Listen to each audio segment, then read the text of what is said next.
We tried to make the whole office a calming place to be. We took care in choosing paintings, choosing wall color, even down to the positioning of the chair and instruments. You're not going to see instruments in front of you, they're going to be behind you. We have chairs facing out to a window, so what you're going to see are paintings or scenery, things that are going to try and take your mind off it a little bit. Then we have, to really focus you in another direction, we've got a tremendous assortment of movies or TV shows to distract you.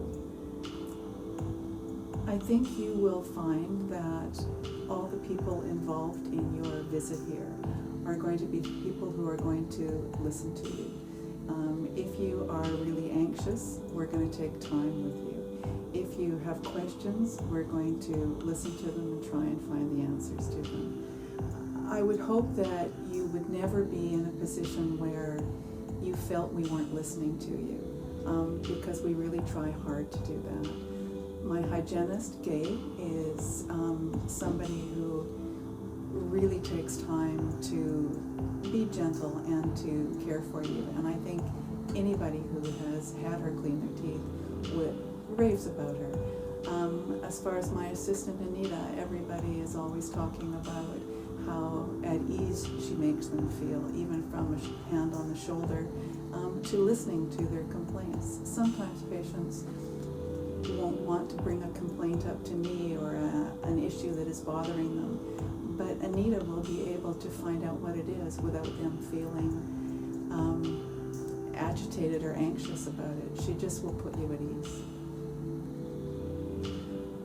I'm sure there are very technical definitions for what exactly sedation dentistry is, but in broad strokes it is taking some type of medication, either inhaled or swallowed in tablet form or something intravenously, to make you feel more relaxed.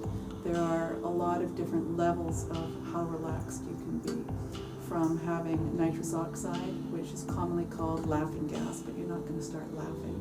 It's going to make you feel just a little lighter than normal, like you've had a couple of cocktails.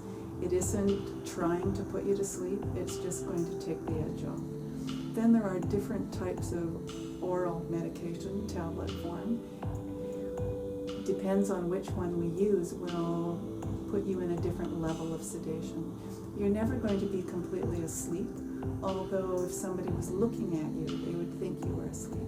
You will always be able to respond to me if I'm saying, could you turn your head to the right or could you turn it to the left?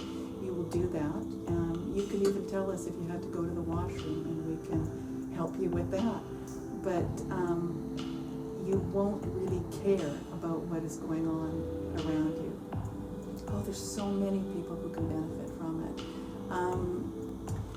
The most common drug that we use is something called triazolam, and it's given as an oral tablet, and it usually gives me about 2 to 3 hours of sedation for the patient so that I can work. And a lot of people will use that if they have a lot of work that needs to be done. They can come in and have it all done at once.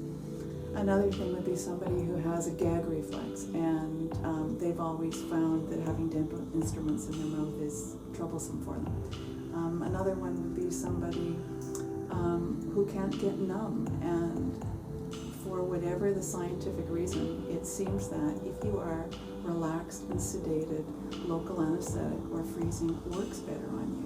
So what we find is people who often say, oh, I can't get numb, once they come in here and they get slightly sedated, all of a sudden the freezing works on them, and it's almost across the board. It's really quite wonderful. As far as if you need something deeper, then we can arrange for you to have intravenous sedation or a general anesthetic.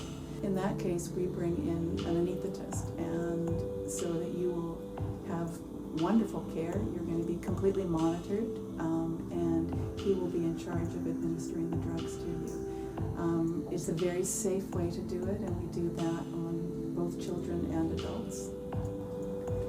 I would hope they would go home and they would say, I didn't know it could be like this, where has that person been all my life? Why have I been going to other places where nobody cared about me? Because these people care. And so I don't mind going back. Even though I'm really nervous and I hate having my teeth done, I don't mind going there because they listen to me and they're gentle with me and they take care of me.